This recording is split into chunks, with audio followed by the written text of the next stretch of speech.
bom dia.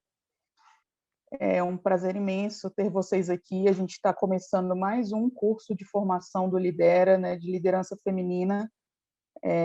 Talvez para quem seja a primeira vez, seja interessante a gente dizer que o primeiro curso nós fizemos presencialmente no IDP, né? Então o recorte era só para alunas do ensino médio da rede pública do Distrito Federal. Então, enfim, era um curso presencial, né, com um número limitado de vagas, e, enfim, foi em 2019 isso, foi nosso primeiro curso de formação, e eu sei já que nós temos alunas aqui hoje nesse curso que são lá do primeiro curso, então é uma alegria imensa para a gente, né, as alunas continuarem caminhando conosco nessa busca, né, e ano passado, como era, né, por conta da pandemia, tivemos que fazer online, então a gente resolveu tirar esse recorte de alunas do ensino médio do Distrito Federal, né? Então a gente abriu para o Brasil inteiro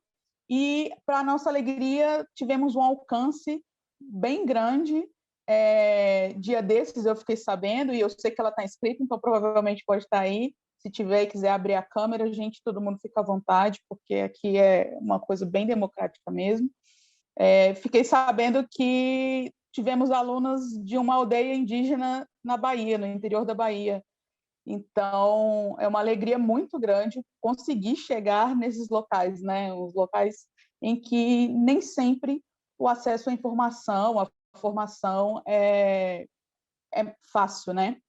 Então, é um prazer imenso, né? Fizemos mais ou menos um levantamento das inscrições e, se eu não me engano, 22 estados, nós recebemos inscrições de 22 estados, então, assim, a gente conseguiu pulverizar bastante. E é engraçado que a gente, ano passado, como recebeu pedido de inscrição de pessoas que já tinham terminado o ensino médio, esse ano a gente resolveu abrir completamente e não colocar o recorte do ensino médio. E aí o perfil das inscritas mudou completamente. Então é uma coisa que, enfim, a gente vai ver como vamos conseguir seguir com esse curso e talvez, né, quem sabe a gente vá reavaliar, enfim. Mas o fato é que essa é a nossa terceira edição, né? Normalmente nós escolhemos os temas baseado nas sugestões que as meninas deram no curso passado, né? Nós vamos ao longo desses dias de curso que nós vamos ter, passar um questionário no chat para que vocês, um formulário que vocês, primeiro, fonte de presença, né? Para que conste lá a presença, e para que faça uma avaliação, sugestão, enfim, elogio, crítica, o que vocês quiserem, está aberto, né? Nós, normalmente, quando conversamos com os professores, às vezes a gente fala que é um curso muito livre. Então, assim, a gente fala o tema e o professor fica à vontade para poder ministrar a aula como achar melhor. Então, hoje, para abrir o nosso curso, nossa primeira aula é com a nossa líder, né? Quem não conhece, a professora Maria da Silveira, ela é a coordenadora do Lidera, a líder do nosso grupo, né? Todas nós somos suspeitas para falar da Marilda, porque vocês vão ver, ela realmente é fora da curva, e a professora Marilda Silveira vai falar sobre a lei LGPD, né, Lei Geral de Proteção de Dados, e sobre a privacidade nas redes sociais. Professora Marilda, que é mestre e doutora em Direito Público pela UFMG, professora de Direito Administrativo e Eleitoral e coordenadora acadêmica da pós-graduação de eleitorado IDP, membro do IBRAD e da ABRADEP, pesquisadora do CEDAL da USP e coordenadora da Transparência Eleitoral Regional do Brasil. Professora Marilda, a palavra está com a senhora. Olá, muito bom dia a todas. Antes de mais nada, eu queria agradecer imensamente as meninas do grupo, sobretudo a Renata e a Bianca, que eu estou vendo aqui, a Carla, e a Ana, que não está aqui ainda, mas que dedicam muito, muito tempo para que esse grupo exista e que para a gente possa estar aqui. Esse caminho até chegar nesse curso não é curto, né? Dá muito trabalho. A gente no grupo tem duas tarefas. A primeira é tentar identificar o que faz com que aquela igualdade que é formal, que está lá escrita na lei, não se transforme em uma igualdade material que é a da realidade da vida, né? A gente, infelizmente, ainda vê muito nessa realidade que as mulheres não têm as mesmas oportunidades que os homens, né? Isso não acontece por acaso, isso tem uma história, faz parte da nossa história do nosso país, e estudar história significa que a gente consegue prever um pouco do futuro, né? E é isso que a gente faz aqui, a gente tenta identificar por que isso acontece para, por meio de projetos de extensão como esse, tentar atacar os problemas que levam a isso, né? Um dos problemas que leva a isso é que conhecimento é poder. Então, a gente precisa ter conhecimento, saber das coisas para ocupar espaço de liderança, espaço de poder. Mas mais que isso, a gente aqui procura formar redes, formar esse grupo, estabelecer network entre as pessoas. Pessoas que talvez nunca se conhecessem se não fosse por aqui. Então, eu vou falar com vocês a mesma coisa que eu falo com os meus alunos da graduação. Quem puder, liga a câmera. Quem não puder ligar a câmera, fala no áudio. A gente aqui vai se encontrar poucas vezes. E se a gente não se vir durante esses momentos, a gente não vai se conhecer. Essa é uma das poucas oportunidades que a gente tem aqui de fazer esse networking com um monte de gente diferente. Que se um dia a gente precisar, a gente vai poder pegar o telefone e ligar, vai conversar pelo WhatsApp, vai mandar uma mensagem no grupo do curso, e aí a gente forma uma rede de pessoas a quem a gente pode recorrer que a gente não conhecia, né? Isso que essas pessoas do passado, esses, né, homens, foram os homens mesmo, e brancos, normalmente, fizeram ao longo desses 500 anos e que a gente só teve oportunidade de fazer depois de 1962, quando as coisas começaram a melhorar depois do Estatuto da Mulher Casada. Então, a gente aqui está tentando, de um lado, identificar qual é o problema, para, de outro lado, atacar esse problema, né? E eu estou muito feliz de ter a oportunidade de ser a primeira a vir aqui a falar nesse curso de formação para colocar esse grãozinho de arroz, né? Atacando esse problema um pouco. A gente sempre está lá no IDP à disposição. O IDP tem um núcleo de pesquisa que chama CEPES, que tem muitos projetos de pesquisa para quem se interessar. O IDP é uma instituição muito aberta, é uma faculdade que tem cursos de comunicação, de administração, de economia, de direito, e assim como tem esse grupo de pesquisa, tem outros grupos de pesquisa sobre outras coisas. Quem tiver interesse, pode procurar o IDP e o CEPES. Eu brinco com os meninos que se chegar alguém lá falando assim, vamos desenvolver um projeto de um circo, um balão pegando fogo, vai desenvolver. A Sofia está aqui, a minha aluna na graduação de Direito Eleitoral, ela sabe disso. Então, aproveitem esse espaço, a gente está com as portas abertas para poder recebê-los, ajudar e contribuir para essa formação dentro da nossa possibilidade no que a gente puder. Hoje a gente está aqui para poder falar da Lei Geral de Proteção de Dados. É um microcurso, né, super rapidinho, então eu separei o que me parece mais importante para a gente compreender, em primeiro lugar, a importância disso, para que serve. Em segundo lugar, o que é que mudou, o que é que vai mudar com essa lei no nosso universo pessoal. A gente aqui não tem empresa, muda para as empresas também. A gente aqui não é o Estado, porque muda para o Estado também. Mas a nossa preocupação aqui vai ser o que muda no nosso universo pessoal e a importância disso, e muda muita coisa. Na verdade, essa Lei Geral de Proteção de Dados talvez seja um novo marco civilizatório. Assim, a gente não tem ainda consciência da mudança de paradigma, da mudança social que essa lei vai provocar.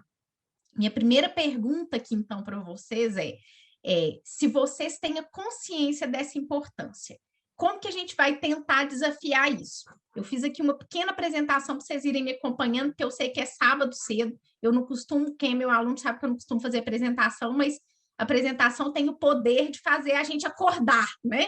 Para poder olhar a coisa e conseguir organizando a mente à medida que a gente vai falando, porque se dá não falatório que 1h40 sábado de manhã, todo mundo vai dormir. Então, para poder vocês conseguirem ir me acompanhando aí visualmente também, eu fiz uma pequena apresentação e o primeiro desafio aqui que eu coloco nessa apresentação é que vocês reflitam sobre o que aconteceria se eu fizesse... Gente, antes eu vou dar uma dica. Eu estou tão apaixonada com esse negócio desse PowerPoint novo. Eu não costumo usar PowerPoint, eu uso Prezi, que é uma apresentação na internet. Ontem eu cheguei em Belo Horizonte, eu estava em Brasília, e aqui em Belo Horizonte eu não tenho computador de desktop, que o advogado usa 2 telas, né, para pôr um processo na tela, que eu tenho um notebook. Aí eu falei, meu Deus, vai dar muito trabalho fazer de duas, eu não tenho duas telas, vou ter que fazer uma coisa mais visível, assim, para eu poder conseguir olhar na hora da apresentação, porque o Prezi tem toda uma complexidade. Abri o PowerPoint meio chateada. A hora que eu fui fazer o negócio, gente, o PowerPoint melhorou demais. Ele vai te dando alternativas de tela. Olha que coisa linda, eu tô apaixonada. Então, a dica é essa, aperta no botãozinho lá no final, quem não sabe, porque eu não sabia, nessa altura do campeonato, dando aula todo dia, que tem lá estilo, sugestões de estilo. Aí você só coloca o texto, ele vai organizando o texto todo da forma dele, assim. O algoritmo do trem tá brilhando. Então, vamos lá. A primeira pergunta é: imaginem que vocês têm a tarefa de me convencer a doar um dinheiro para uma instituição de caridade. Hoje, a maior parte de vocês aqui não me conhece. Vocês estão me vendo aqui pela primeira vez. Como que vocês enfrentariam esse desafio de me convencer a fazer uma doação para uma instituição de caridade, sem saber nada sobre mim? Você acha que seria difícil? O que você ia tentar? Pode abrir o áudio aí e responder. Quem tiver uma resposta, não tem nenhum problema. Pode errar, ou pode não responder nada. Não tem problema, estou começando agora, estou muito constrangida. Eu imagino, gente, que não vai ser fácil, né? Alguém quer responder? Pode falar. Professora, então, tá me ouvindo? Estou ouvindo, Yane, pode falar. Primeiramente, eu tentaria apelar para o emocional, exatamente, para a sua sensibilidade. Como eu não sei nada sobre a senhora, eu ia tentar ver a sua feição, se ia mudar as suas expressões, com o que eu ia falando. E se você não estivesse me vendo, como é que ia fazer? Se eu não estivesse te vendo, ia ser ainda mais difícil. Não sei. Aí estão dando boas ideias. Que é o que o marketing faz, né? O marketing tradicional, esse da televisão e do jornal, ele vai chutando a partir de estudos, né? Não é bem chute. A pessoa faz uma faculdade, se forma, tem mecanismos de avaliação de impacto, e aí ela, de uma forma geral, meio que no atacado, ela tenta te impactar com uma mensagem para te convencer de alguma coisa. Mas não é fácil, não, né? É bem difícil, tem toda uma ciência para poder tentar impactar isso. A gente tem a impressão de senso comum, eu não sou comunicadora, né? Não formei em marketing, mas dá uma sensação aqui no senso comum de que se a gente apelar para a sensibilidade das pessoas, vai acabar funcionando. Mas aí, veja, na hipótese 2, se vocês conseguirem saber alguma informação sobre mim, você acha que ajuda? Olha aqui nessa pequena tela que está aqui na sua frente. Olhando para cá, o que vocês conseguem ver a meu respeito aqui dentro desse escritório, dessa sala? Ainda que dentro de um quadradinho. Vocês veem que tem uma coisinha azul aqui. Quem entende mais ou menos dessas coisas de enfeitar, vocês vão ver que isso é uma obra de arte de uma artista mineira. Aqui do lado tem um cachorrinho também de um artista nordestino. Não está dando para ver aqui, mas tem um outro negocinho aqui também de um artista nordestino, que da... Como é que ela chama? Sil Capela. E se vocês conseguissem enxergar muito, assim, ou pegasse isso, se vocês fossem um computador, e aproximasse bem aqueles livros ali, vocês iam ver que aqueles livros ali são todos de oncologia, porque eu sou casado com um médico oncologista. Talvez isso já ajudasse a pensar assim, opa, se eu apelar aqui para alguma coisa de tratamento de câncer, isso daí faz com que a Marilda me doe esse dinheiro. Então, veja, saber o que está aqui nessa tela, só olhando isso daqui, esse quadradinho, pode ajudar, porque vocês sabem que eu gosto de coisas de obra de arte, de trabalhos manuais, etc. E vão saber que meu marido é um oncologista, que ele gosta de canetinha, que aquilo ali é tudo dele, ele tem 1 tonelada de canetinha em cima da mesa dele. Às vezes, se desse um brinde, uma coisa de canetinha, a gente também doasse. O fato é que ter Professor, Pode falar, Sofia. Desculpa te interromper. Imagina. Primeiro, bom dia, né? Grato pela oportunidade de estar aqui. Prazer em conhecê-las, né? Além da senhora que eu já tive esse prazer. Estou aprendendo muito no direito eleitoral. Mas, além do que as meninas falaram, e a senhora já falou, eu acho que eu tentaria descobrir se você já fez alguma ação nesse sentido, porque aí fica mais fácil, né, de saber como que foi, o que te convenceu a fazer essa ação social nesse determinado momento e como que a gente conseguiria te convencer a fazê-la de novo. Então, eu acho que eu teria essa ideia também. É uma boa ideia. E você também precisa me conhecer. Você tem que tirar isso de algum lugar, né? Para saber se eu já doei. A Iane falou, aliás, a Júlia falou que também ia pela promocional. A Prisca falou que começaria tentando pelos dados, ia buscar informações a meu respeito, né? E explicar por que serviria doação. Isso também é uma possibilidade. Para isso, precisa de um pouco menos de dado relacionado a mim, né? Mas se eventualmente eu levanto, se vocês estivessem vendo aqui, por exemplo, um outro dado, 1/3, vocês poderiam apelar para a religião.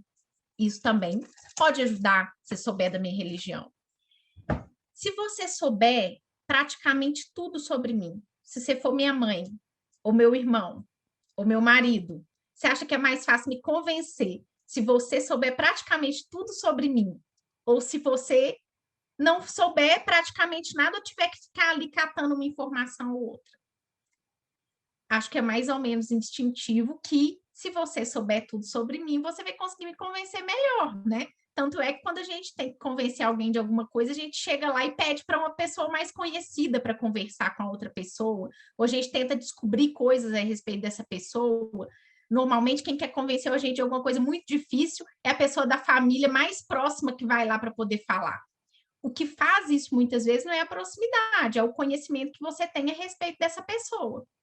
Então, isso tudo, gente, é para a gente poder perceber de uma forma simples que as informações que qualquer pessoa tem a nosso respeito impactam em muitas coisas, mas, sobretudo, na capacidade que essa outra pessoa tem de nos influenciar. Saber coisas a nosso respeito modifica o poder que o outro tem sobre a gente, na capacidade de influenciar, na capacidade de fazer contratos.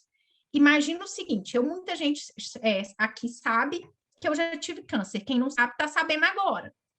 Para eu poder mudar meu plano de saúde, meu filho, é assim, um raio que caiu na terra, muito difícil. Porque essa informação é uma informação que é muito fácil de acessar pelos planos de saúde. Não devia, mas é muito fácil de acessar. Então, imaginem vocês aqui, que são jovens, vão fazer pela primeira vez um plano de saúde. Se for fácil para o plano de saúde acessar o seu histórico médico, vai ser fácil para você fazer um plano de saúde? Não. E o pior, hoje tem muitos mapeamentos genéticos, inclusive alguns que o plano de saúde paga, um de câncer de mama para identificar BRCA, que é a mutação que eu tenho, e que se alguém tem histórico familiar aí de câncer na família, vale a pena fazer. Plano de saúde paga, se não pagar, não é tão caro assim, e identifica a probabilidade de você ter câncer de mama. Se o plano de saúde souber que você fez lá o teste de BRCA e que deu positivo, você acha que ele vai te fazer o plano de saúde? Porque sua chance de incidir no câncer é 86%. O tratamento é bem caro. Não tem incentivo nenhum plano de saúde fazer, né? Então, deter informações a nosso respeito é uma coisa muito, muito importante.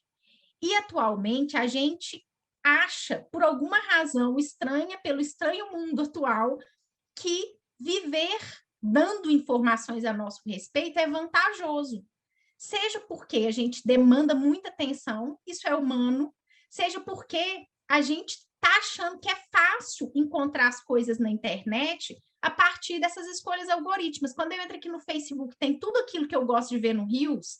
Eu não assisto mais televisão, só assisto Reels, eu sou uma viciada, porque só aparece gente dançando. Eu adoro ver dança, desde criança. Eu não danço, sou péssima, mas eu adoro ver o povo dançando. Então, para mim, abrir o Reels e só ver dança ali, melhor coisa do mundo. Antes, era um inferno entrar no YouTube e achar alguém dançando direito. Você colocava lá a dança, parecia 500 ruim e um bom. Agora, no Reels, são 15 segundos. Se for ruim, eu nem estou perdendo meu tempo. É um atrás do outro. Isso também facilita para a gente, para a nossa vida. Então, a gente se acostumou a doar este dado e achar que isso é bom. Tem uma máxima no mercado de comunicação de dados que é a seguinte: se o serviço é gratuito e você está achando bom, é porque o produto é você. não tenha dúvida disso. Então, lá no Instagram e no Facebook, tá tudo de graça porque o produto é você, não tenha dúvida disso. Este pressuposto de que este dado é tão importante, acho que já, pelo menos aqui no início, já deu para a gente perceber, para alguns que estão convencidos, para outros que não, mas a sementinha está aqui. A gente já percebeu que os dados, os nossos dados, são muito importantes nesse mercado de ideias. Quando eu estou falando de convencer uma pessoa de outra coisa, isto é muito importante para a vida individual, quando eu estou falando da minha vida aqui. Agora, vamos imaginar que eu estou lá no Instagram e eles estão tentando me convencer de comprar alguma coisa para um mercado que hoje no Brasil é regulado pelas leis do consumidor. Muda alguma coisa? Para você é mais ou menos grave as empresas, as pessoas saberem coisas sobre mim para me vender algum produto ou algum serviço? Por que eu estou perguntando isso? Porque a gente costuma pensar que, igual eu aqui no Rios, não, gente, não está fazendo nada demais, estou aqui baixando esse negócio, vendo essas musiquinhas, que coisa boba, né? Para mim é ótimo, porque eu só chego o que eu quero. Na hora de olhar lá no Instagram, também vem um monte de propaganda de coisa que eu quero, que eu poderia comprar. E, de um modo geral, vem aquilo que eu estou querendo. Não é uma coincidência, às vezes, a gente falar perto do celular sobre viagem e vir propaganda sobre viagem. Eu pesquisar coisas sobre determinado tema aqui, sobre roupa, e começar a aparecer roupa. Fogão passar a aparecer pelo quanto é lado aqui no meu computador. Isto é próprio de um mundo que consegue extrair de você todas as informações que minimamente você aproxima do computador ou do seu celular. A gente vai ver isso aqui como funciona. Então, veja, para esse mundo das compras, do mercado, é problemático alguém ter informação a meu respeito? Quem acha bom? Pensa assim, não tem problema nenhum. Ou alguém que acha isso, não, acha horrível, isso não tem a menor condição, desde que eu procure aqui o que eu quero, está me interferindo na minha liberdade de escolha do mercado. Alguém quer dizer aqui se acha bom, se acha ruim? Pode falar no chat também. Oi, professora, bom dia. Eu acho especialmente ruim porque quando se trata de redes sociais, que é algo vendido para o nosso lazer, tira essa coisa de dizer de cara o que é. Então, ele não diz, olha, eu vou pegar a sua informação para te vender alguma coisa. Olha, eu estou te mostrando essa publicidade aqui de, não sei, um air fryer, porque você me forneceu esse dado. Essa propaganda aqui está vindo de tal coisa, tal coisa. Eles trabalham muito no lado do subconsciente. Então, às vezes, você nem queria comprar aquilo. Mas já que você procurou panela, já que você procurou óleo de cozinha, então deixa eu te mostrar essa air fryer aqui, que é bem mais cara e por acaso é o meu produto, para ver se você compra. Porque eu acho também que às vezes eles sugestionam. Eles não mostram só o que você de fato quer. Eles fazem inferências a partir de outros comportamentos seus e te dão novas sugestões sempre de comprar mais e mais e mais. Então, eu acho que, para mim, eu acho ruim, mas eu acho pior que não é uma coisa clara e que isso vai escalonando ao longo do tempo. É isso mesmo, Roberta. O que eles fazem é o que a doutrina, né, os livros chamam de microtarget. O que é isso? A pessoa... acho que a Roberta... Não, quem é que estava com a mão levantada, que deslevantou a mão? Eu já vou te passar a palavra. Oi, sou eu, Giovana. 1 minuto, Giovana. A gente... Pode falar, depois eu falo. Muitas vezes a gente também dá esses dados, né, por livre e espontânea vontade. Às vezes, tem uma promoção da Boticário para você ganhar um creme. Mas para você ganhar o creme, você tem que passar o seu nome, seu CPF, onde você mora, 1 milhão de dados. Aí você vai lá buscar, nossa, ganhei o creme, estou super feliz. Porém, o Boticário tem seus dados, sabe suas preferências e vai ter muito mais ferramentas para te vender muito mais produtos depois também, né? Sem dúvida. Tanto que ela te dá um brinde, porque, na verdade, ela não está te dando um brinde, ela está comprando aquilo que você está dando, né? E aí a pergunta é, o que eles fazem com isso?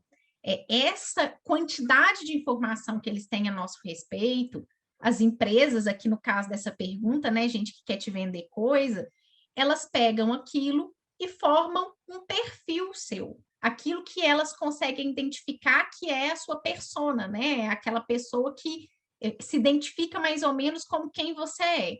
E a partir daquilo, aquela propaganda que eu fazia lá na Globo, que era uma propaganda massificada, que era mais ou menos atacado, né, no chute, porque eu faço a propaganda na Globo, eu tenho que rezar para atingir o maior número de pessoas possível. Quem é o mestre de fazer isso? A Coca-Cola. Ela faz uma única propaganda e atinge milhões de pessoas de uma vez, mas de uma forma tão eficaz que é um negócio impressionante. Pessoas das mais diversas religiões, dos mais diversos credos, das mais diversas localidades, uma propaganda é aquela efetividade. Aqui não precisa mais disso. Eu consigo fazer uma para cada um, eu consigo fazer uma para cada grupo, eu consigo fazer uma para você especificamente, considerando aquilo que você individualmente quer. Por isso que chama micro-target, porque é micro, é direcionada para você ou para um grupo muito, muito específico. Mas isso só é possível, gente, se eles tiverem informações a nosso respeito. Isso serve do sujeito que está vendendo a geladeira até o plano de saúde. Então, quando eu pergunto se me convencer a doar um dinheiro para a instituição de caridade, e isso também acontece aqui nas redes sociais, acontece na internet, no Google, no Facebook, nos programas hoje em dia, nos aplicativos de celular, não precisa entrar numa rede social, meus sobrinhos têm aqui aplicativo de jogos, fica ali passando aqui as propagandinhas embaixo ou no meio do negócio. Isso tudo também só aparece considerando o perfil de quem está usando individualmente. Isso não é possível se não tiver essas informações a seu respeito, a respeito de quem está usando, que são os dados, né? Agora, vamos imaginar outra hipótese, que talvez é mais importante. E se a sua tarefa fosse me convencer de votar em alguém? Fosse me convencer de... Não, será que eu pulei aqui uma coisinha? Não. Acho que eu tirei uma coisa aqui, então tá fora de ordem. Imagina se a sua tarefa fosse me convencer a votar em alguém, a escolher alguém no processo eleitoral. Mudaria a gravidade disso? Mudaria a importância? Mudaria, né? Escolher alguém no processo eleitoral é mais importante que comprar uma geladeira, eu acho, né? Mas este mesmo sistema, esse mesmo mecanismo, essa mesma capacidade de influenciar é usada no processo eleitoral para escolher pessoas durante as eleições. Então, imagina eu aqui, candidato a prefeito, tem que ir lá bater de casa em casa. Na eleição tradicional, já tinha empresa que fazia o que a gente chamava de pesquisa qualitativa, que são aquelas pesquisas que eles mandam uma cartinha para sua casa, ou que vai um entrevistador na sua casa, ou numa cidade muito grande, que faz aqueles grupos que eles chamam de grupos focais, chamam um povo que representa mais ou menos a sociedade e pergunta coisa para aquele povo dentro de uma sala fechada, testa as perguntas para ver mais ou menos o que o povo pensa. Dia de debate, chama esse mesmo povo, fecha numa sala, dá um lanche ali para eles ficarem bem desinibidos, e aí põe eles para assistir o debate. E aí, no final, pergunta quem você acha que ganhou, quando foi mal, o que foi bem, e daquilo ali você extrai o que as pessoas mais ou menos pensam para tentar interferir na vontade do eleitor. Campanha eleitoral, gente, é igual Big Brother. É uma disputa entre quem ganha no final. Então, é lógico que a tarefa do candidato é tentar te influenciar mesmo. A questão é saber qual é o limite entre o que ele pode fazer e o que ele não pode fazer para poder interferir na sua vontade. E acho que está bem claro para a gente aqui, depois de tentar me convencer a dar o dinheiro para a filantropia, a me convencer a comprar alguma coisa nas redes sociais ou na internet, e agora a votar em alguém, que as informações que esse alguém tem a nosso respeito vão ajudar essa pessoa a me convencer, né, a impactar na minha vontade, ou a fazer um contrato ou não comigo, ou a me discriminar ou não, isso depende do objetivo da pessoa. Pode falar, Giovana. Acho que Giovana levantou a mão primeiro, né, Sofia? Também Sofia já falou, depois te passo. Pode falar, Giovana. Eu ia falar também que, além deles fazerem essa pesquisa com a população, eles procuram sempre ver o que, assim, as pessoas mais se interessam e ocultar, assim, o que as coisas que elas não querem, assim, saber muito. Por exemplo, querem que melhore a educação. Então falam, a gente vai ter um programa novo na escola, que os alunos vão ficar mais tempo na escola, os pais vão poder trabalhar, não vão precisar deixar seus filhos sozinhos em casa, ou com babá, ou coisa do gênero. Eles sempre procuram, assim, visar alguma coisa em um público-alvo específico e isso acaba influenciando as pessoas. Aí vai fazendo meio que aquele efeito dominó, sabe?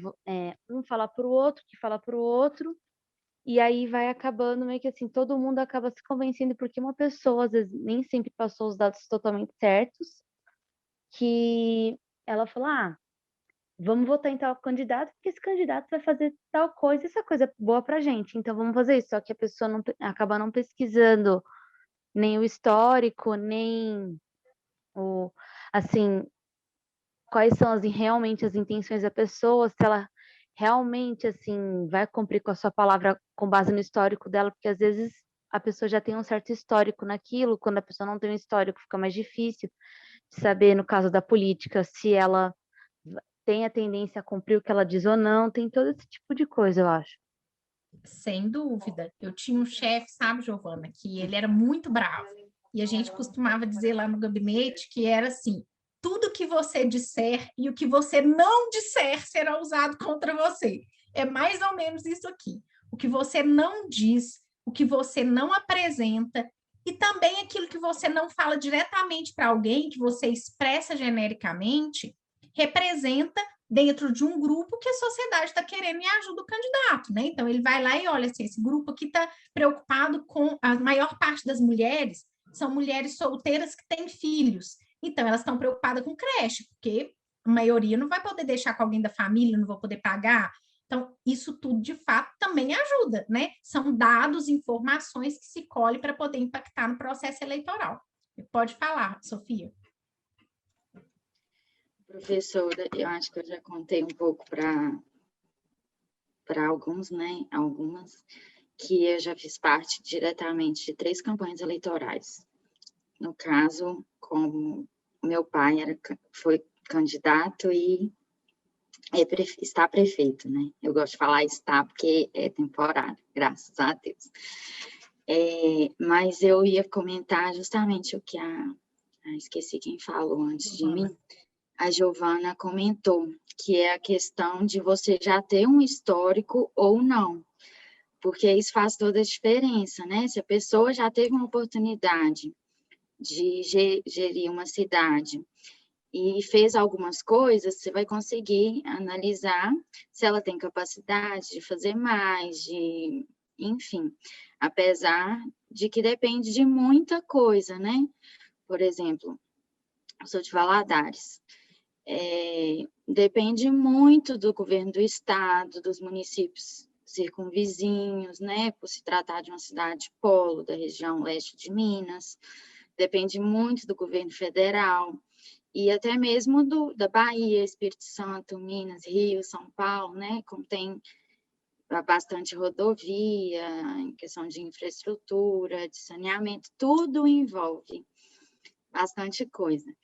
E até mesmo certas coisas que a gente nem imagina que vai, vamos falar assim, desencadear lá. Por exemplo, em 2015, novembro de 2015, teve a tragédia de Mariana.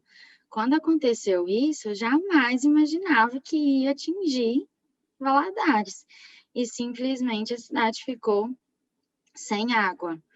Então, assim, você vê reflexos disso até hoje, né? E muitas das vezes ainda insatisfatórias, mas porque Valadares passa o Rio Doce e capta 100% ainda de água no Rio Doce.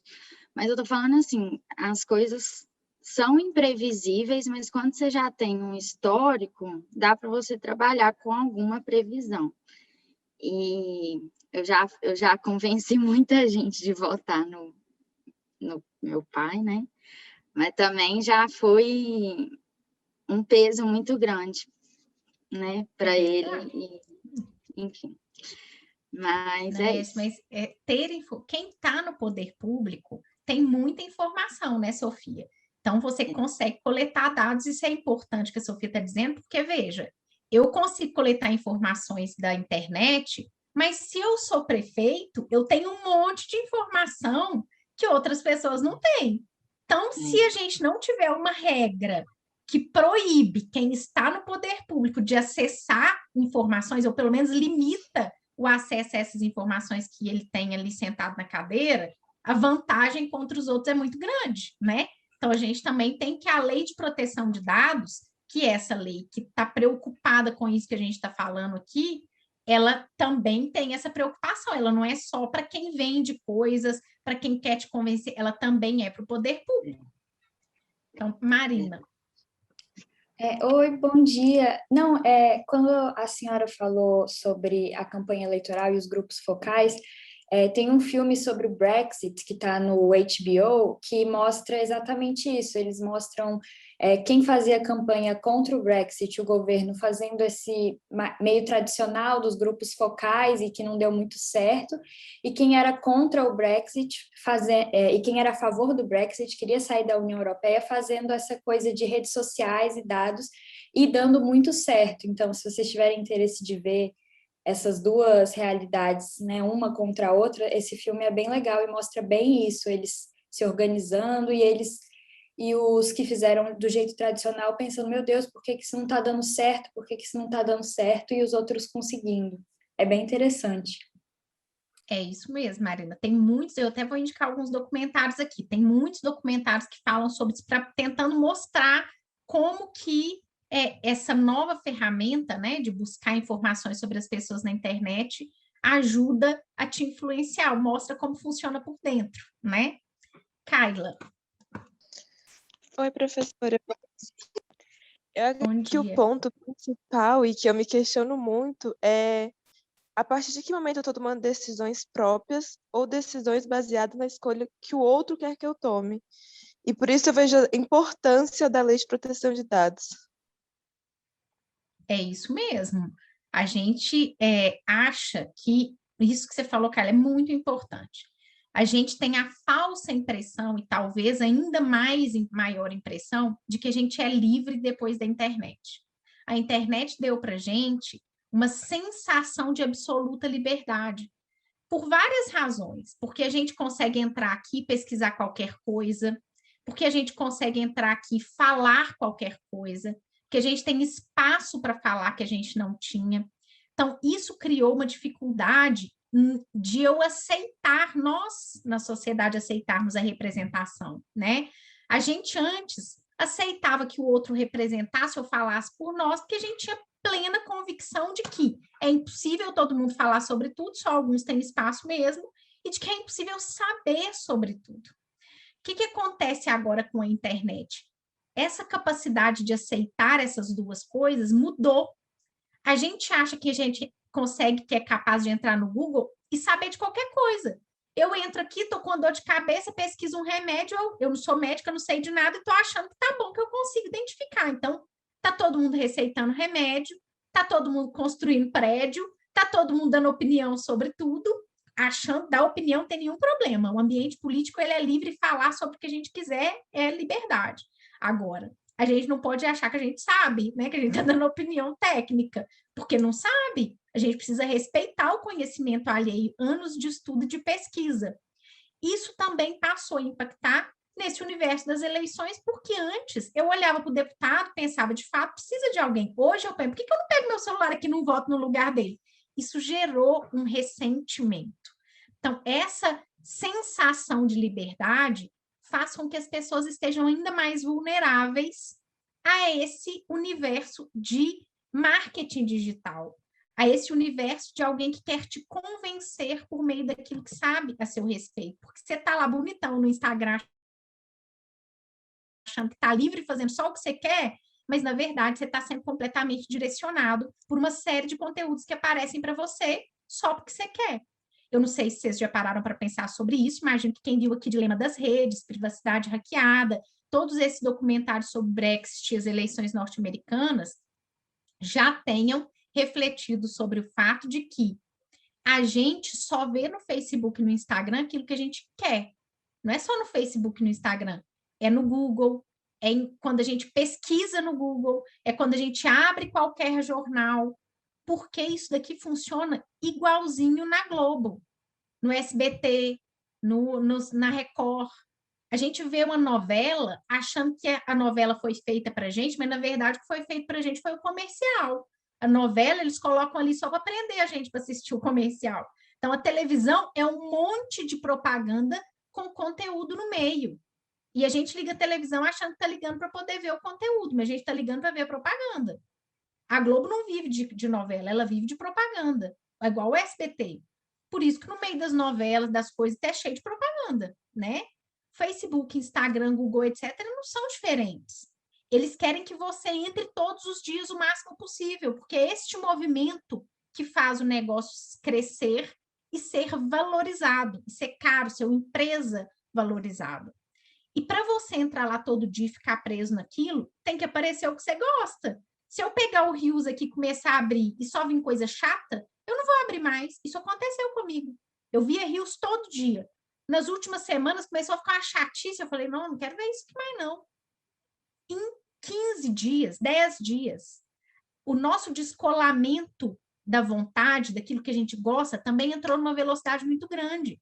E o Facebook e o Instagram estão desesperados aqui tentando só te mostrar o que você gosta para você poder continuar vendo. Mas para ele te mostrar só o que você gosta, ele precisa saber sobre você, sobre aquilo que ele colhe a seu respeito.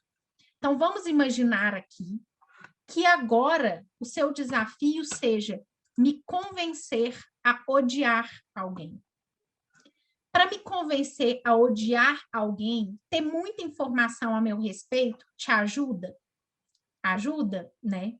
E parece justo que alguém possa usar o que sabe a seu respeito, a meu respeito, mesmo que eu não tenha autorizado nada, a publicar coisas, a utilizar esses dados para poder me convencer a odiar alguém? Pode falar, Giovana. Eu ia falar que na questão do Facebook, Instagram, geralmente, até mesmo os outros sites, na internet, eles utilizam os cookies, né? Que geralmente a gente, quando quer entrar em qualquer rede social, qualquer coisa assim na internet, sempre aparece assim embaixo o negócio é aceitar cookie, não sei o que, não sei o que lá. A gente tá tão desesperado para ver o que é consumir o conteúdo que às vezes a gente nem lê, só vai clicando porque quer saber o que é logo, e se não aceitar isso, a gente não pode ver o conteúdo e parece que a gente fica desesperado, se não vê aquilo de jeito nenhum. E com isso eles acabam obtendo assim informações. É igual, por exemplo, eu recentemente eu comprei um fogão. Eu falei, assim, às vezes só de você comentar assim perto do telefone, parece que eles até escutam, é até engraçado. Você fala, nossa, eu tô querendo comprar um fogão de tal marca, assim, assim, assado. Aí, de repente, você vai entrar no seu Facebook e tá lá, assim, uma propaganda de um fogão. Justamente do jeito que você queria, ou até mesmo, por exemplo, você quer comprar uma roupa e alguém comenta com você, tal loja de roupas na internet é muito boa. Você devia entrar nesse site para dar uma olhada, de repente começa a aparecer esse tipo de coisa para você. Então, parece que assim, dá até assim, um certo medo, porque o telefone parece que te escuta. E em relação a você, assim, não seria, eu acho que não seria assim justo você ter informação sobre alguém e você, mesmo que você não seja autorizado a isso, você acaba assim usando para propagar o ódio de você em outra pessoa, sabe? Acho que, não sei se deu para entender direito. Deu. Mas, Que é o que acontece cotidianamente, né? Então dá para entender perfeitamente. Por exemplo, as pessoas propagam ódio, cancelam as outras hoje em dia por, às vezes, um simples erro como que às vezes até mesmo a própria pessoa já cometeu, mas ela tá ali condenando a outra, porque a outra viralizou aquele erro, por exemplo, sei lá, fulana cuspiu na boca de um gato.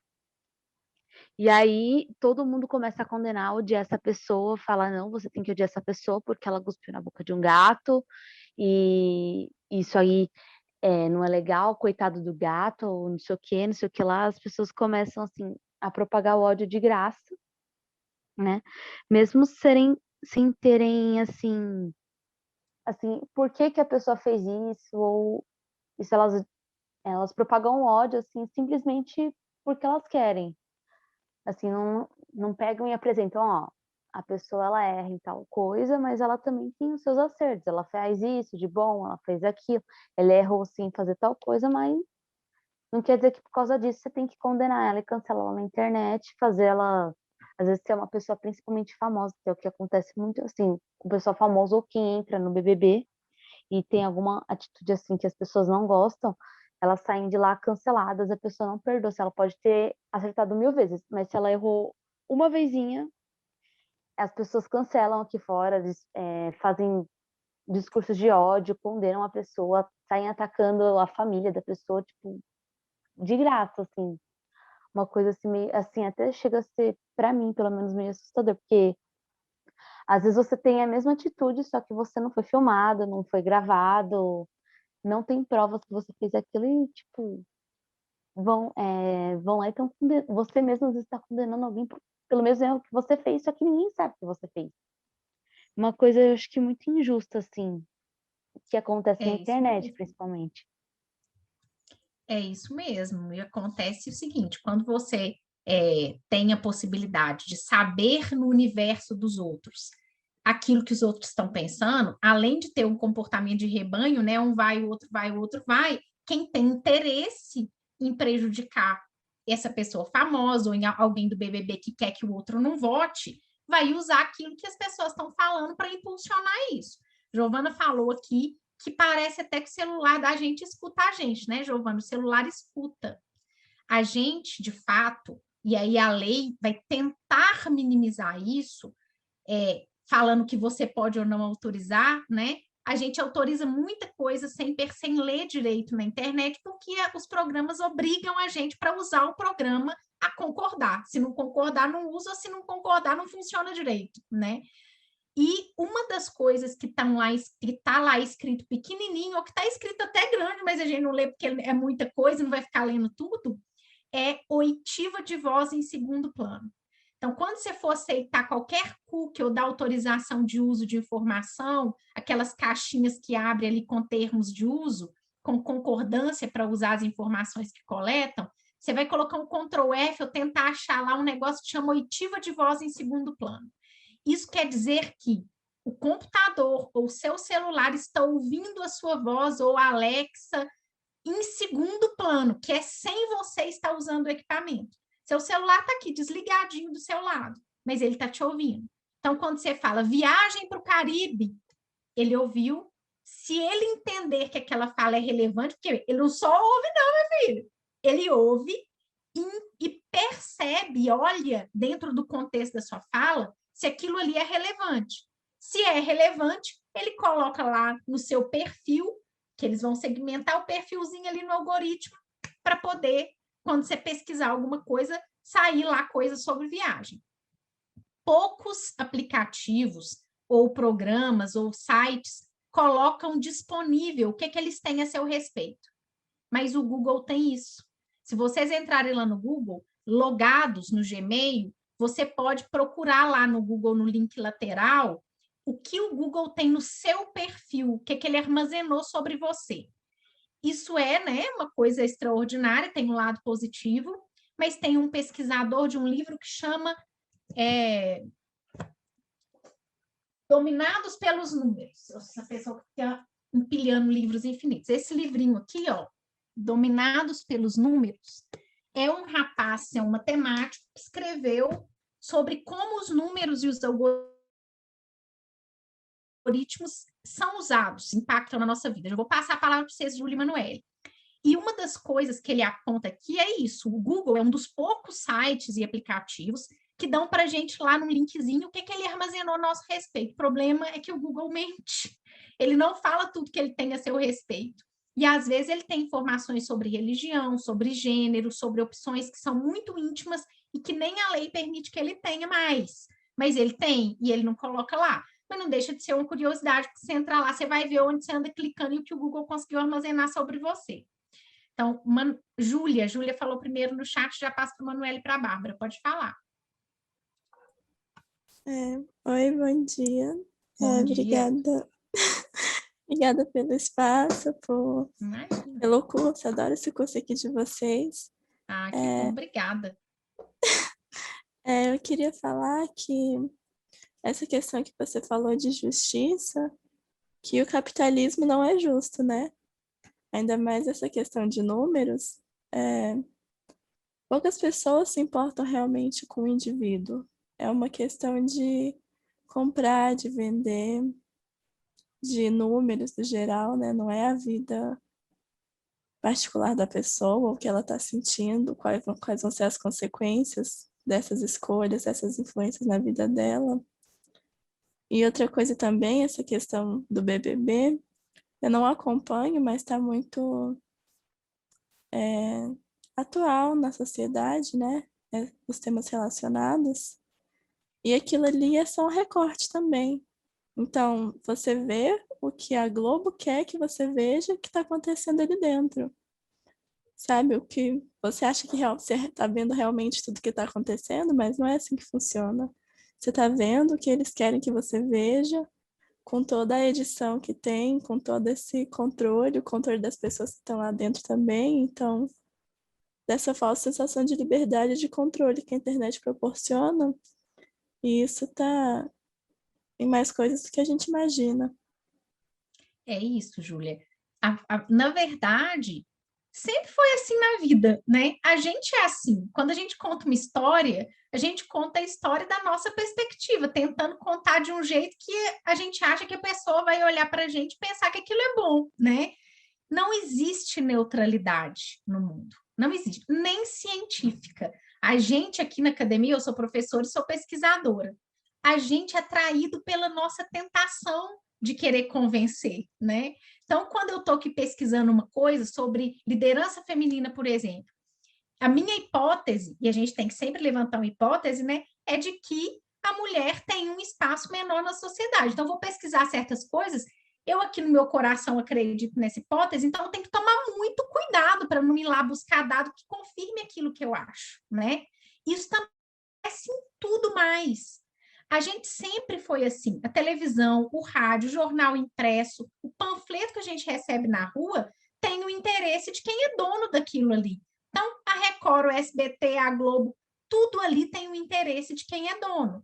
Nos meios de comunicação tradicionais, que são rádio e TV, eles têm uma obrigação de ter um pouquinho menos de impacto enviesado, né? Eles têm um pouquinho mais de obrigação de neutralidade, porque eles são concessões públicas, né? Eles recebem aquele poder do Estado ali para ter rádio e TV, mas eles têm liberdade de imprensa. Então, isso permite que eles enviesem ali para um lado para o outro. O que acontecia é que a gente não tinha tanta clareza disso. A internet deu essa clareza, né? Só que junto com um problema, ela deu a clareza de que os meios de comunicação tradicionais são enviesados, que são mesmo, tudo na vida mas deu a impressão de que na internet não é. Esse é o problema. A gente acha que a internet não é. E a internet é igualzinha à Globo, talvez seja pior, porque na Globo a gente sabe quem é o dono, quem é o William Bonner, no SBT a gente sabe quem é o Silvio Santos, só que na internet a gente não sabe quem está fazendo tudo ali que aparece para a gente. E não tem transparência nenhuma nesse algoritmo, né? Que esta pessoa que encaminha aquilo que a gente gosta. Tem uma pessoa ali, uma não, mais de uma, que é o programador. Hoje em dia não tem ninguém mais poderoso nesse mundo do que alguém que é programador e que define por trás daquele programa o que vai acontecer. Pode falar, Manuele, e depois a Bárbara. Oi, gente, bom dia. Eu queria agradecer a oportunidade. Professora Marilda, obrigada pela explanação. Queria expor minha opinião e realmente a forma como os nossos dados são compartilhados na internet, circulam, nossos gostos são compartilhados, de repente você pensa alguma coisa, comenta, o WhatsApp também é um grande perigo, você comenta ali, já começa a aparecer muita propaganda, e tudo isso realmente assusta, e acho que se a gente fosse pensar a fundo, a gente nem navegaria tanto na internet como faz. E queria citar um exemplo aqui em São Paulo. Nas farmácias você não consegue comprar uma simples dipirona, porque pedem seu CPF, e basicamente uma condição para você conseguir comprar, você dá essa informação. E os dados de saúde, por exemplo, de farmácia, são dados sensíveis, mas ainda assim eles compartilham com laboratórios e tudo mais. E tem, inclusive, uma lei no estado de São Paulo que proíbe que as farmácias te obriguem a fornecer esse CPF como condição da compra, mas ainda assim não acontece. Então, realmente, a lei já está em vigor, a LGPD, mas acho que as empresas não se adaptaram como deveriam ser. Como acho que a Giovana comentou, tem lá a informação, mas você acaba clicando para você acessar o site, e muitas vezes essa informação é muito genérica. Eles, de fato, informam que seus dados serão compartilhados, mas não, acho que da forma que deveriam informar, vai ser compartilhado com quem, para quê, quais dados. Então, acho que tem muita questão ainda de adaptação à lei pelas empresas, e acho que também muita conscientização, tanto das redes, tanto das pessoas, de o que compartilhar, como compartilhar, esse cuidado de repente, como a professora até citou, ir no Google, olhar quais seus dados estão compartilhados. Eu acho que a gente ainda, eu ouvi isso recentemente, acho que é muito importante.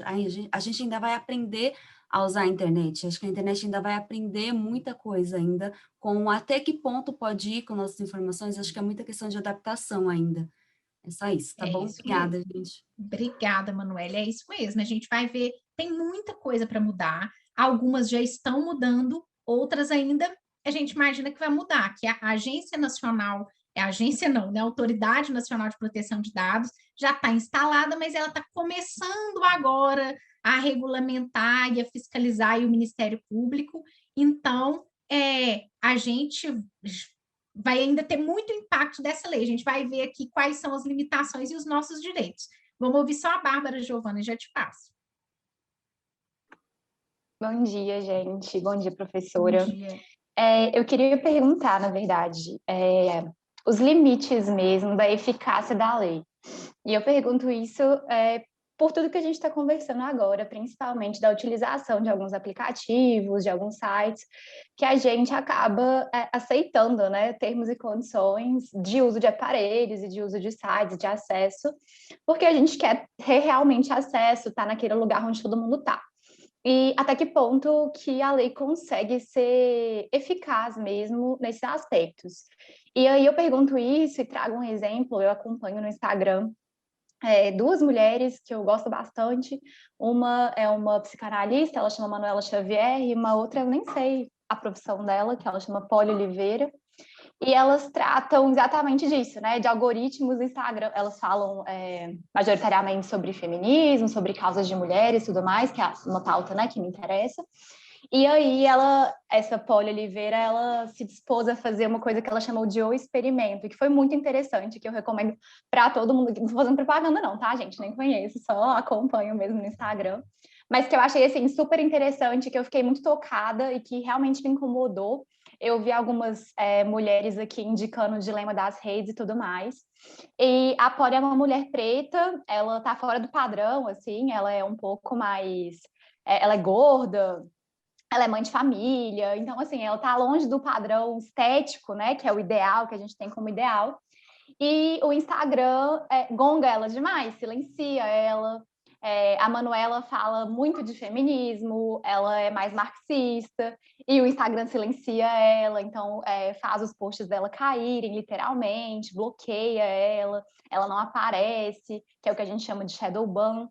E aí a Poli se dispôs a fazer esse experimento, e aí ela mostra, quando ela posta o corpo dela, que é fora do padrão, aparece logo em seguida dos stories dela, aparecem propagandas tipo de fast food, ou então de programas de emagrecimento. E assim, é muito assustador, assim. E ela posta assim 1 milhão de exemplos. Ela não posta que aconteceu com um seguidor. Ela posta que acontece com a grande maioria de seguidores dela. E aí, ela fez esse experimento, ela se dispôs a fingir que ela era outra pessoa.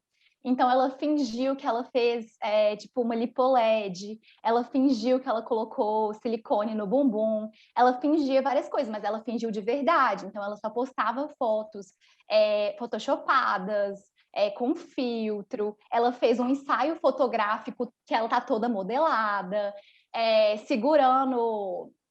aqueles equipamentos que coloca para tirar o líquido depois de cirurgia, sabe? E ela postava isso de verdade. E as legendas dela tinham várias palavras, tipo assim, ela marcava um cirurgião, por exemplo, e aí começou a mudar a publicidade logo depois do que ela aparecia. A publicidade era outra, era sobre exercício físico, era sobre venda de outros produtos, enfim. Então, quando eu pergunto do limite da eficácia, até que ponto uma lei, né, de proteção de dados e esse tipo de instrumento, né, que o Estado tem de conseguir deixar a gente um pouco mais seguro nesse mundo meio sem lei que a gente tem, que é da internet e tudo mais, até que ponto ele consegue fazer isso, né? Até onde a gente consegue ir? Porque eu percebo, assim, que as mulheres sofrem muito mais, assim, nesse mundo que a gente vive, basicamente, né? Então, assim, a gente é muito mais agredida, até sem perceber. Então, a gente é constantemente agredida, a gente é constantemente podada, limitada. Então, como a gente está, né, num grupo aqui de mulheres e conversando sobre isso, até que ponto a gente consegue, né, chegar com esse tipo de legislação? É basicamente esse o meu questionamento. Obrigada. Imagina, Bárbara, eu quem agradeço. É muito interessante. Esses exemplos são exemplos muito fortes do que acontece e que só acontece porque tanto o Instagram quanto o Facebook, quanto terceiros têm informações a nosso respeito, né? Porque algumas das publicidades são feitas pelo próprio Instagram e Facebook ou Google, outras são feitas com as informações que as empresas têm da gente. Então, o que a lei de proteção de dados ela busca fazer? A gente vai ver aqui quais são as limitações e quais são as consequências. Os dados têm um problema. Depois que o sujeito tem e viu, não volta para trás, né? Então, a única forma que o mundo entendeu que seria mais eficiente para poder impedir ou limitar, pelo menos, essas coisas de acontecerem, é impedir que as pessoas acessem estes dados. E que, se elas acessarem, que elas não usem, porque as consequências vão ser muito drásticas. Então, o que a lei fez? A lei falou assim, olha, a partir de agora, isso tudo aqui vai chamar dado pessoal. A gente vai ver aqui com mais explicação agora no finalzinho. E isso que eu estou chamando de dado pessoal saiu do livre mercado, meu filho. Você não pode sair usando que nem louco, não. Não é assim, vi uma coisa a seu respeito, virou minha. O que é a primeira coisa que tem que mudar? E que a lei de proteção de dados está fazendo? É a nossa percepção sobre o nosso dado. O dado, que é a informação da minha vida sobre mim, é meu. Não é porque você viu ou porque você acessou que você tem direito sobre ele. Não é porque você viu que eu sou gorda que você pode usar isso. Não é que você viu que eu tenho um terço na mão que você pode usar isso. Não é porque você viu a roupa que eu uso, que tem aqui um escrito na minha camisa, que você pode usar. Isto mudou. É uma mudança de paradigma. A partir do momento que eu reconheço que a informação da pessoa é da pessoa, a lei vai dizer o que você, terceiro, pode usar. Porque agora, você aí do outro lado é um terceiro a propósito do que você vê sobre mim. Isso que está aqui na minha tela, embora você esteja vendo, é meu. Quando a gente tem um carro ali parado na rua, com a porta aberta e a chave na ignição, para mim está claro que eu não posso entrar no carro, ligar e sair andando, né? Acho que para todo mundo isso está claro. Mas isso não estava claro com relação ao nosso dado. A gente achava que a nossa informação aqui no meu perfil, na minha telinha, em tudo, era um carro com a chave na ignição que eu podia entrar, ligar e sair andando. Então, a primeira mudança é essa, sabe? É essa de você, eu e todo mundo aqui perceber que a informação é nossa, não é do terceiro. E aí, então, a lei vai fazer duas coisas. Impedir o uso da informação e o acesso ao uso da informação a nosso respeito. E segundo, se ela usar ou se ela deixar vazar, impor responsabilidade para isso. Vai resolver 100%? Não vai. Nada resolve 100%, gente. Tem um código penal aqui que fala que se você matar a pessoa, você vai preso 30 anos. O povo deixou de matar? Não deixou, mas inibiu bastante, né? De roubar? Não deixou, mas inibe. Então, o que as leis fazem é tentar inibir comportamentos sociais que se tornaram maléficos. É o que está acontecendo aqui, né? Sobretudo no mundo das eleições, que é um mundo que impacta na qualidade da nossa democracia. Mas pode falar a Giovana e depois a Patrícia, que estava com a mão levantada, a Camila, que estava com a mão levantada. Giovana, tá me ouvindo? Tô sim. Então, eu só queria complementar assim, que eu sou também de São Paulo, né? E realmente, quando você vai na farmácia aqui, a primeira coisa que eles te pedem, assim, só assim, para você pedir informação de um remédio, é seu CPF, RG, não sei o que, você fala, mas eu não quero, eu não sou obrigada a te dar. Eles falam, não, você tem que dar, porque senão a gente não te vende também medicamento. Aí você vira e fala, no caso, eu estou estudando de direito, né? Então, eu tenho, assim, uma noção de algumas coisas. Eu falo, não, eu não sou obrigada a te dar isso. Não está escrito no Código de Defesa do Consumidor, não está escrito em nenhum lugar. Você quer pegar meus dados, você vai começar a me mandar propaganda no meu e-mail, piriri, pororé, a pessoa fica te olhando, tipo, como se ela fosse descobrir, assim, como se você tivesse tirado a máscara dela. Que é uma coisa até meio bizarra. Porque isso acontece comigo, assim, com uma certa frequência, que eu tô fazendo um pós-operatório, na verdade, né? Que eu tô me recuperando de uma cirurgia que eu fiz recentemente. Então, eu acabo tendo que ir na farmácia, assim, com uma certa frequência, comprar um medicamento, uma coisa assim, que eu não posso ficar assim por conta do pós-operatório. E eles fazem isso. Quando você fala, eles falam, não, mas a gente não vai usar para nada. Aí você vira e fala, eu sei que você está tentando me enganar com a Lei Geral de Proteção de Dados, você vai pegar meus dados, e quando eu menos perceber, você vai estar lá no meu Facebook, no meu Instagram, no meu telefone, vendo o que eu estou fazendo. E as pessoas ficam tipo, você é louca. E você fala, não, eu não sou louca, eu sei o que eu tô falando. E as pessoas, tipo, tentam te passar de louco aqui em São Paulo. Aí começam a querer saber se você. Eles querem, assim, se você for fazer uma compra acho que principalmente em farmácia, isso acontece muito comigo. De a gente, tipo, você vai fazer compra assim, que seja assim, você vai comprar uma Doralgina, um remédio para dor de cabeça. E eles falam, não, você só pode comprar se você der seu CPF. Aí você fala, não vou dar meu CPF. Eles falam, então você não vai comprar. É Para isso você ver, mesmo, assim, o Giovana. nível das coisas que chegaram, assim, não sei se é em todo lugar, mas aqui, assim, eu fico, tipo, muito, assim, irritada com isso, porque como a Lei Geral de Proteção de Dados, ela é nova, na verdade, sim, ela é nova, mas ela é velha, né?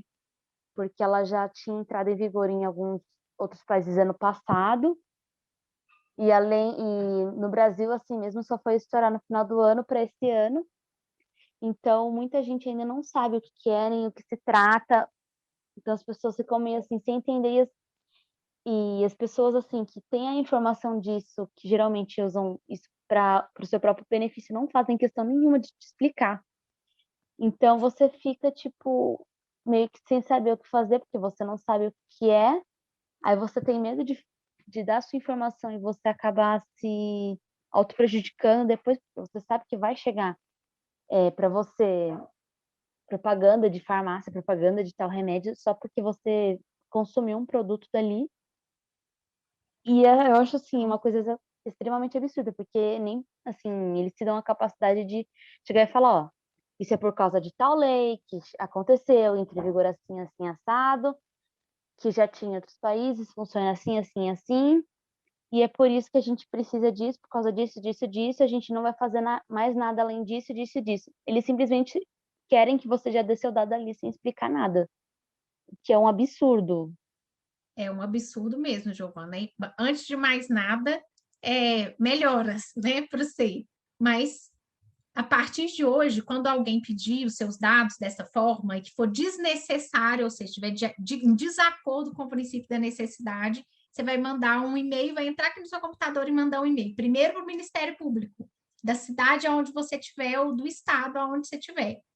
E segundo, vai mandar um e-mail para a Autoridade Nacional de Proteção de Dados. Tem um site aí, só você jogar no Google Autoridade Nacional de Proteção de Dados, tem um canal de comunicação para você denunciar. Eu te garanto que a farmácia vai parar de fazer isso, porque a multa é altíssima. A gente vai ver aqui rapidinho, daqui a pouco. Camila. Professora, eu só queria falar que, assim, eu concordo muito com isso também, tenho muito, sei lá, tenho esse medo, assim, de tudo que a gente está vivendo hoje, só que meio que não é muito diferente do que a gente já tinha antes. Porque, assim, beleza, hoje é uma quantidade muito massiva, né, de informações que eles têm a respeito da gente, mas antigamente, tipo, tudo bem, as pessoas olhavam para o que outras pessoas estavam vestindo, por exemplo, e vendiam coisas para ela baseado nisso. Entendeu? Só que, claro que era uma pessoa, então tem uma limitação com isso, né? Porque uma pessoa só consegue armazenar os dados de, sei lá, 7 bilhões, mas mesmo assim isso já acontecia antes. Então, eu não sei o quão, tipo assim, beleza, é ruim? É, mas já acontecia antes. Então, por que agora é mais prejudicial? Ótima pergunta, Camila. E vai levar a gente para o próximo ponto. O que mudou, né? Porque, de fato, eu sou de uma cidade de 27 mil, 25 mil habitantes, eu ainda dou exagerar, capaz de ter uns 20 mil. Eu sou de Bambuí, cidade super pequena. Até hoje eu sei da vida de todo mundo. Então, gente que eu nunca nem vi na minha vida, onde eu estou mais preocupado com a vida da fulana da Marinha aqui do que com a coisa lá do meu escritório, que estou pegando pau comendo lá. Por quê? A gente que está numa cidade pequena, a gente sabe o que é viver isto cotidianamente, mesmo sem rede social. Já existia o Facebook da vizinhança, né? A gente sabia de tudo da vida de todo mundo. Por que agora está pior se antes isso já acontecia, né? O que os experimentos, as pesquisas mostram? Mostram que isso está impactando na forma que nós somos como sociedade. Por quê? A gente antes fazia isso, mas a gente fazia de 1 para 1. Muitas pessoas, poucas pessoas tinham este poder que hoje qualquer um tem. Quem tinha? Os meios de comunicação tradicionais, dono de rádio, dono de TV, mal quem tinha um jornal impresso ou uma revista impressa. Então, a capacidade de impactar, de influenciar um grupo muito grande de pessoas era limitada a um grupo muito pequeno de pessoas. Então, a gente fala que, nessa época, a comunicação era de 1 para muitos. Porque tinha lá uma TV falando para muitos, um rádio falando para muitos. E a gente aqui, para falar mal dos outros, para reparar na roupa, no peso e tudo, era de 1 para 1.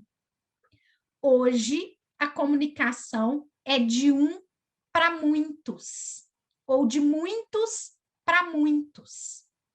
Isso faz com que aquela pessoa que tinha um conteúdo de muita violência, ou de muito ódio, que não tinha espaço nenhum, porque nunca um meio de comunicação tradicional, ou raramente um meio de comunicação tradicional, como a Globo, a SBT, ou a Veja, ou uma revista aí da Bambuí TV, ou, né, eles dificilmente veiculariam conteúdo de muito ódio, de muita separação, de muita crítica. Isso agora se tornou comum, porque a comunicação é de 1 para muitos e de muitos para muitos. A capacidade de influenciar ou de denegrir ou de injuriar de várias coisas para que as pessoas sejam impactadas por isso mudou, sabe, Camila? Então, a necessidade de regular essa informação que circula ficou maior. E antes, o que acontecia? A gente não conseguia armazenar essa quantidade de dado, porque a gente não conseguia acessar essa quantidade de dado. Hoje, pensa, daqui a 30 anos, o próximo presidente da República vai ter tido Facebook e Instagram desde que nasceu. Vai ter tido TikTok. Imagina, gente, se eu tivesse TikTok na minha adolescência, eu não estava nem dando aula de vergonha, que a gente não pensa nas coisas que a gente publicou. Esta pessoa vai dever contas desde o dia que ela nasceu. Eu não devo conta desde o dia que eu nasci, porque eu não publiquei nada, não existia isso, não tem como eles saberem da minha infância. Mas agora tem como saber da infância, do dia, mensagem privada que a pessoa trocou ali naquele chat do Facebook, do Instagram, do WhatsApp. O volume de informação que as empresas, que essas big techs, que são poucas as empresas que têm tantas informações assim, né? A Amazon, o Google, o Facebook, o Instagram, essas big que têm muitas informações, são praticamente todo mundo, né? Dizem que a Cambridge Analytica, que usou as informações do Facebook, tinha 5.000 informações sobre cada norte-americano. Se eu parar aqui, do início da aula até o fim, eu não consigo falar 5.000 coisas sobre mim mesma, mas o Facebook consegue falar até mais. porque ele sabe a velocidade que eu ando na rua, sabe a velocidade que eu passo cada página da internet, sabe tudo que eu curti, tudo que eu falei, velocidade que eu olhei, cada reels que eu voltei e assisti mais de uma vez. Ele sabe mais sobre mim do que eu. Isso não existia antes. Então, a importância disso, que é aqui, né, o próximo ponto, é que ter dado pessoal é poder. Vou passar o próximo, depois eu volto nesse. Isso aqui é um livro, de vários e vários, que vai contar para a gente o que eles fazem com esse dado, por que eles têm tanto poder. Aqui é um exemplo. E como que o pesquisador descobriu isso, né? Porque ninguém contou para ele. Ele foi lá nas patentes dessas empresas, quando a empresa vai lá registrar a descoberta dela, para ver o que eles estavam registrando de patente. E é claro que a patente não explica minuciosamente, senão alguém vai lá e copia, né? Mas tem uma descrição mais ou menos. Olha o que esta patente aqui explica que este programa, um programa do computador faz. É esse, entre aspas, que eu marquei aqui com uma canetinha. Ele olhou 5.162 patentes. Ele fala, quando a velocidade de digitação usando um teclado é de 23 caracteres por minuto, ou seja, se eu estou lá digitando no meu celular ou no teclado do meu computador, 23 caracteres por minuto. A frequência do uso da tecla retrocesso é 3 vezes, quer dizer, eu voltei 3 vezes ali, apaguei a letrinha 3 vezes. A frequência de uso de um sinal especial é 5 vezes. Sinal especial é interrogação, etc. O número de tremores de um dispositivo é 10, se eu tremer o dispositivo 10 vezes ou mais. A iluminescência média é 150 lux, que é a luz que está no meu telefone ou no meu computador. E um valor numérico de uma localização específica, por exemplo, estrada, que é a velocidade que eu estou andando, é 3. Um estado de emoção é classificado aplicando os dados do recurso modelo de interferência, levando a que a pessoa teve um susto com um nível de confiança de 74%. Sujeito sabendo o que você está fazendo com seu celular na mão, considerando essas informações aqui, ele sabe que você tomou um susto. É por isso, com 74% de precisão. É por isso que tem esses aplicativos que a pessoa idosa coloca aqui um colar no pescoço e se o aplicativo perceber que ela caiu ou aconteceu alguma coisa, ele dispara para um telefone e alguém vai lá salvar a pessoa. Isso já salvou milhares de vidas. Porque sabe se você passou mal, sabe se você tomou um susto. Agora vincula isso à mídia, à capacidade, aquelas perguntas iniciais que é o poder de te influenciar. Se eu sei que você está lendo uma reportagem e tomou um susto, eu vou usar essa capacidade de saber que você toma susto com aquilo ali para tentar fazer você votar ou não votar em alguém, comprar ou não comprar, odiar ou não odiar. É isso que esses aplicativos fazem, Camila, e eles só conseguem fazer com esse volume de informação, coisa que não existia antes. Por isso que hoje é importante regular isso. Se a gente olhar aqui do lado, nessa segunda página, são outros aplicativos. Aí não explico o que faz, mas já dá para a gente ter uma ideia. Sistema e método de manter o usuário sensível ao contexto. É do Yahoo, mas tem todo aplicativo. Eu olho aquilo ali, olha que gatinho, gente, bonitinho demais, continuo olhando. Ele percebe, por esse mesmo mecanismo aqui, tanto de vezes que eu digito, se eu volto, não volto, tempo que eu fico, se eu estou sensível ao contexto. Outro, gerenciamento unificado de dados de rastreamento. Eu pego todo o seu rastreamento e olho mais ou menos onde você anda, a loja que você para olhar, o tempo que você demora a passar, como que você atravessa a rua. Tudo isto é guardado. Identificações especialistas e influenciadores de uma rede social. O Facebook e o Instagram sabem quem influencia mais ou menos. Quem você está compartilhando ou não. Qual é a sua interação com as pessoas. Prever o estado futuro do usuário. O aplicativo mais controvertido do Facebook, o algoritmo, é esse preditivo. O Facebook hoje tem uma capacidade, pior que a mãe de nada, de saber o que vai acontecer. Ele consegue prever atos de violência no seu algoritmo. Pelo que as pessoas estão falando, ele sabe o sentimento social. Olha o poder que tem quem sabe um negócio desse. É por isso que ele derruba conta. Isso aconteceu em outros países. Eu esqueci, no Sri Lanka, a população matou a comunidade muçulmana por conta de uma circulação falsa na internet. O Facebook, a partir disso, percebeu que era responsável por essa comoção social e assumiu o compromisso de nunca mais deixar isso acontecer. Eles mataram centenas de pessoas por conta de uma informação sobre muçulmanos falsa que circulou na internet, que eles estavam envenenando a água das pessoas. Essa era a informação falsa. E aí, então, se ele tivesse utilizado esse mecanismo de predição, talvez ele tivesse derrubado essas contas. Aí a gente entra no dilema de tirar ou não tirar as coisas. Já estou vendo que eu estou hiper atrasada aqui, né? Mas, bom, a gente vê aqui que é muito importante os dados. Isso faz com que os dados tenham sido considerados pelo Supremo Tribunal Federal um direito fundamental. Veja, a gente tem direito fundamental à vida, à liberdade de comunicação, à livre circulação, e a gente agora tem direito fundamental aos nossos próprios dados. O que isso significa? Significa que os nossos dados estão inseridos dentro do nosso direito à dignidade. Alguém acessar os nossos dados afeta a nossa dignidade, a inviolabilidade da nossa vida privada, a honra e a imagem das pessoas. E a nossa também. Onde o STF decidiu isso? Decidiu quando veio uma lei falando que o IBGE poderia compartilhar os nossos dados. Nome, número, telefone, endereço, de pessoa física e jurídica, para produzir estatísticas sobre a nossa localização na pandemia. O STF falou, calma lá, não é assim não. Para fazer isso, você vai precisar explicar por que você está fazendo isso. E aí ele limitou essa possibilidade de uso desse dado. Vou passar aqui 2 minutos, porque eu ainda tenho 7, sobre esse documentário para vocês assistirem.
Se você não tem Netflix, coloque lá Privacidade Hackeada no YouTube, que você vai achar alguns vídeos menores editando aqui. Vale a pena assistir para poder aprofundar aqui nisso que a gente falou. Falei aqui que a Lei de Proteção de Dados, vou falar rapidinho, é essa nova lei que tenta limitar isso.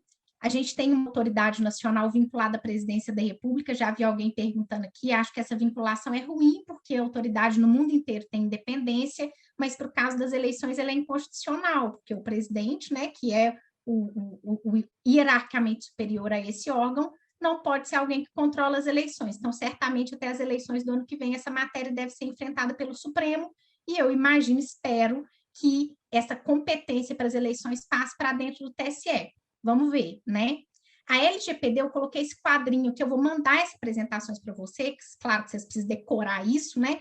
é só para vocês virem que a LGPD tem um leque de obrigações para as empresas. Essas são as obrigações de quem tem o que as pessoas têm que fazer quando elas lidam com dado. Lidar é o quê? É pegar o seu dado, juntar esse seu dado com outro dado, modificar esse dado, qualquer coisa que qualquer um faça com o dado é regulado pela lei.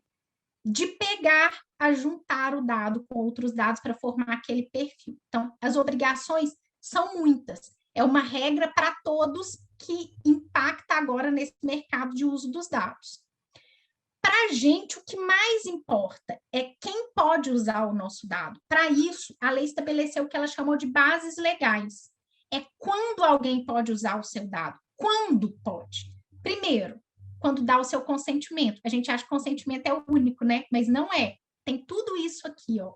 São 10, pelo menos no primeiro, que é o consentimento. Quando alguém está cumprindo uma obrigação legal, também pode usar seu dado.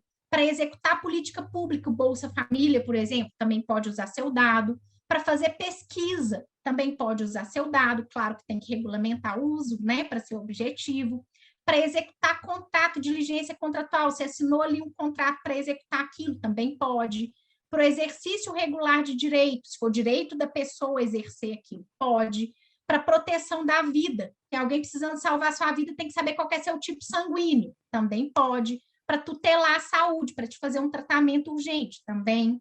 Para interesse legítimo, aí entra a discussão sobre eu posso usar o seu dado, sendo que a minha obrigação legal com partido político é te convencer da minha ideologia, também pode, e para proteção do crédito, que foi uma exceção que a lei abriu. Mas essas hipóteses, elas têm uma muito especial, que são os dados sensíveis. Dentro de todos os seus dados, alguns foram separados como muito, muito importantes pela LGPD, que são esses dados sensíveis. Quais são eles? Origem racial e étnica, convicção religiosa, opinião política, vida sexual, condição de saúde, relacionados à sua genética ou biometria, opinião política ou filiação a sindicato ou organização de caráter religioso, filosófico, político. Isso tudo aqui é dado sensível, e o que isso significa? Significa que alguém só pode usar se você der o seu consentimento de forma específica e destacada para finalidade específica. Não é só ali, cliquei numa caixinha e ponto, não. Se for dado sensível, só se você, pessoalmente, de forma específica e muito destacada, autorizar o uso desses dados aí. Então, isto é muito importante.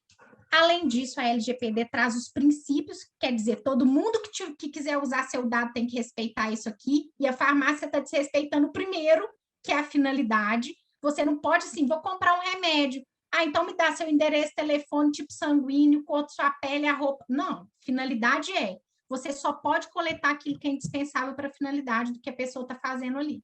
Então, fui comprar uma roupa, a pessoa não pode perguntar até o fim de sua vida, não.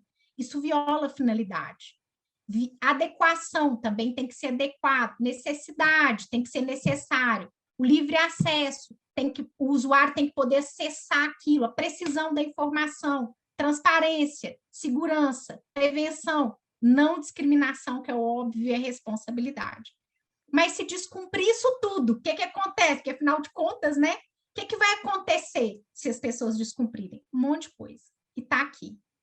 Advertência, multa simples, multa diária, essa multa é até de 2% do faturamento da empresa, então imagina o valor disso para o Facebook, para o Instagram, para uma grande empresa como Magazine Luiza. Publicizar a violação desse dado, bloquear os dados que tem de você, eliminar os dados, suspender o funcionamento do banco de dados da empresa, que inviabilizaria uma empresa como Instagram ou Facebook, suspender o exercício da atividade de tratamento, que também, e a proibição total ou parcial desse exercício, que também é muito grave. E, finalmente, qual que é o resumo dos seus direitos que estão aqui? É a última coisa, já estourei meu tempo até cair para trás, né? Primeiro, confirmar que existe ou não tratamento de dados que está sendo realizado a seu respeito. Aquele professor que apareceu ali, ele é um professor, naquele clipe do documentário, ele foi atrás pro Facebook dar para ele todas as informações que tinham a respeito dele. E ele conseguiu. É um negócio que enche essa sala aqui só de papel. Mas você tem esse direito de pedir para qualquer empresa para saber tudo que ela tem a seu respeito. Segundo, acessar esses dados. Você pode ir lá e acessar. Terceiro, corrigir. Você foi lá, acessou, viu que a empresa está falando uma coisa que não é real, manda ela corrigir. Não, isso daí está errado. Quarto, eliminar seus dados. Você tem direito de pedir para aquela empresa eliminar os dados que ela tem a seu respeito. Então, você pode ir lá na farmácia, Bárbara, Camila, Giovana, falar, eu quero que você elimine todos os meus dados. Manda um e-mail, faz uma notificação, elimine meus dados, eles são obrigados. Quarto, portabilidade. Seu telefone é igual o número de telefone. Eu quero que você pegue todos os dados que você tem aqui do meu plano de saúde e passe para outro. Eles agora são obrigados a fazer isso. Eliminar os dados de ADIS, informação sobre compartilhamento, você tem o direito de saber se eles estão compartilhando seu dado com outra pessoa, porque compartilhar dado é ainda mais regulado e não é permitido. Informação sobre o não consentimento, saber se você não consentiu, por que eles estão usando o seu dado, qual é a base legal que eles estão usando. Revogar o consentimento dele, mas arrependi. Você tem o direito de revogar o seu consentimento. Reclamar no Ministério Público ou na NPD e se opor caso discorde um tratamento que fizeram. Então, o Facebook, o Instagram ou a farmácia usar aquele seu dado para tratar, te mandar alguma coisa, falar que você pensou de um jeito, pensa de outro, pode discordar daquilo, mandar um e-mail e encerra. Finalmente, gente, depois disso tudo, acho que eu não precisava nem falar, mas cuidem dos dados, protejam seus dados. Eles são uma das coisas mais importantes que você tem na vida, porque eles dizem respeito à sua personalidade e à sua dignidade. É isto, muito obrigada. Desculpem por a próxima professora por ter descumprido o tempo. Sejam bem-vindas, tenham ótimas aulas a partir de agora. Vanessa, desculpa não ter te passado a palavra, pode falar.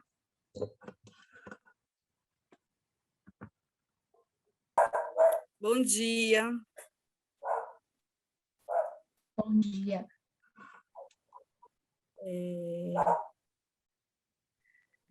Deixa eu abrir aqui.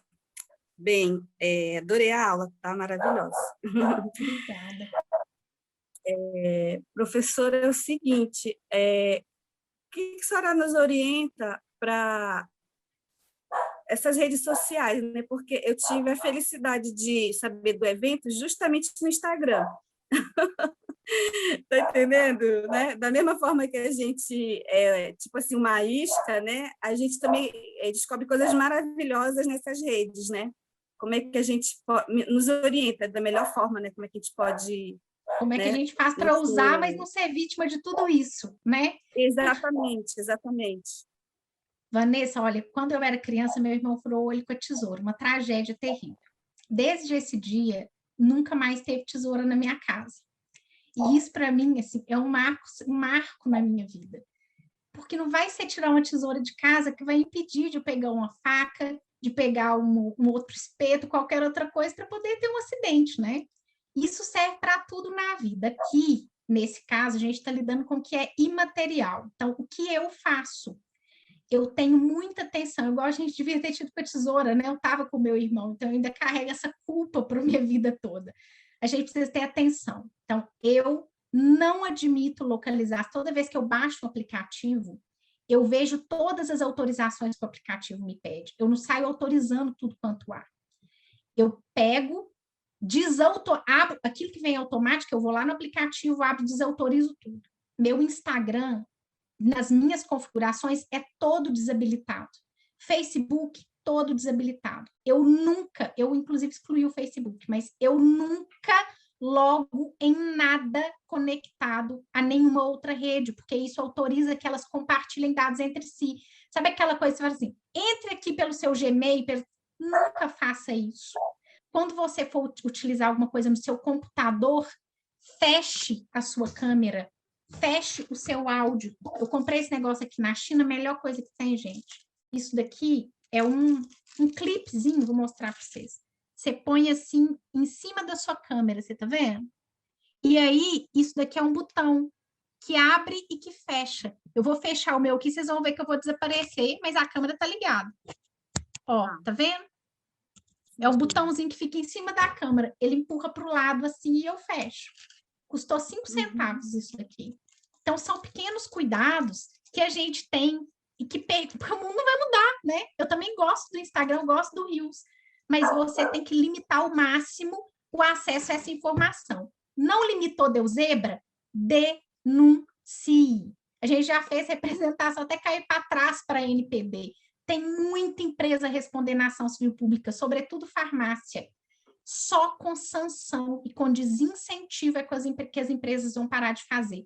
O Facebook e o Instagram já mudaram a sua política no Brasil, depois da LGPD. Isso vai piorar, né? Vai melhorar para a gente. As eleições vão ser um marco divisor de águas nisso, porque, de fato, o uso de dados impacta muito nas eleições, né? Então, minha dica é essa, é fazer o que a gente deve... Que hoje eu faço na minha casa com a tesoura aqui. Tem uma tesoura aqui na minha frente, ó. Só que eu não fico cortando esparadrapo com ela, porque esparadrapo gruda demais se eu puxar, eventualmente acontece a mesma coisa que aconteceu lá com meu irmão, né? Sim. Gente, Júlia e Thaís, eu vou abrir a palavra rapidinho, mas a gente vai ter que encerrar, senão o próximo professor me mata, pelo amor do Senhor Jesus Cristo. Vamos lá, Júlia, depois Thaís. Obrigada pela aula, só tinha uma pergunta. Quando você vai fazer exame, ou tipo, essa questão da finalidade é obrigatório? Para exame, Júlia, porque o exame tem como finalidade a proteção da sua saúde, mas os exames são extremamente regulados. Aí eles não dependem só da LGPD. Vou te dar um exemplo. Eu fiz esse exame do BRCA. Só que saber que você tem uma mutação genética é uma coisa muito grave, porque aí você sabe que você tem uma chance alta de morrer daquilo ali. Imagina, tem 80% de chance de ter câncer. Não é todo mundo que consegue viver com essa informação tranquilamente. Você sai lá do laboratório, olha, 86%, que alegria, sigo minha vida. Né? Dá um impacto aqui no coração. Então, por conta disso, as autoridades públicas, a Anvisa, a ANS, elas decidiram o seguinte, que para certos exames, você tem que passar no psicólogo, você tem que passar no assistente social, você tem que ir no médico para ele te explicar um tanto de coisa, você tem que dar um monte de autorização. Então, isso tudo depende não só da LGPD, mas da regulação dos exames. De um modo geral, para a área de saúde, existe uma flexibilização maior para a autorização de acesso ao dado, mas muita limitação para compartilhamento desse dado. Então, tem um caso muito interessante, vou falar rapidinho, que já estou super atrasada, Jesus, que é um negócio que tem um aplicativo que vê a sua respiração e eles queriam usar isso para identificar se a pessoa tinha Covid. Então, está super controvertido que se pode fazer isso ou não, porque aí eu descubro que a pessoa tem, o que eu faço? Ligo para a casa dela e falo assim, oi, fulano, tudo bem? Você me perguntou não, mas você está com risco de Covid. Então, é muito complicado. Isso tudo, essas complexidades, a gente está discutindo agora. Mas para a área de saúde, se for para salvar a sua vida, a tendência é de que possa. Thaís. Bom dia, tá conseguindo me ouvir direito? Estou ouvindo. É só um exemplo, quando você falou aí das redes sociais que são logadas entre si, há uns 2 anos, 1 ano e meio, não lembro exatamente, eu tive um Facebook hackeado. E aí ele era ligado com o meu Instagram. No mesmo dia que me avisaram que tinha sido hackeado, eu desfiz pelo Instagram, né? Só que ainda assim, eu acho que pelos cookies, não sei ao certo, mas ainda assim, por uns 15 dias, eu comecei a receber muitos anúncios, a ter um monte de coisinha, aqueles posts patrocinados, porque o pessoal que hackeou usava lá, não sei nem que país era aquele, mas lá das Arábias, por ali, o idioma, as coisas. E aí isso vinha muito no meu Instagram, eu tentei todas as formas, denunciei, pedi para todo mundo denunciar, e eu acho que fecharam o Facebook antigo, quando eu fiz um novo, convidei todas as pessoas que eu tinha antes e pedi para todas essas pessoas denunciarem. E aí o anterior sumiu, ou se não sumiu, deixaram de uma forma que ninguém mais acha. E no Instagram eu tive que fazer outra conta, porque mesmo eu denunciando, colocando lá todos aqueles posts que apareciam como indesejados, eles não deixaram de aparecer. Então eu optei por excluir e ter que fazer uma conta nova. Mas assim, só para um exemplo de que não façam isso e que deixem separado mesmo. É isso mesmo. Obrigada, Thaís, pelo seu relato. Gente, muito obrigada por toda a participação, foi ótimo, fiquei muito feliz com a interação, a participação de todos e o interesse, espero que a gente volte a se encontrar durante o curso e em outras oportunidades. Obrigada. Bianca, a palavra é sua. Muito obrigada, professora Marilda. Como sempre, um prazer ouvi-la, né? Tenho certeza que todo mundo aprendeu.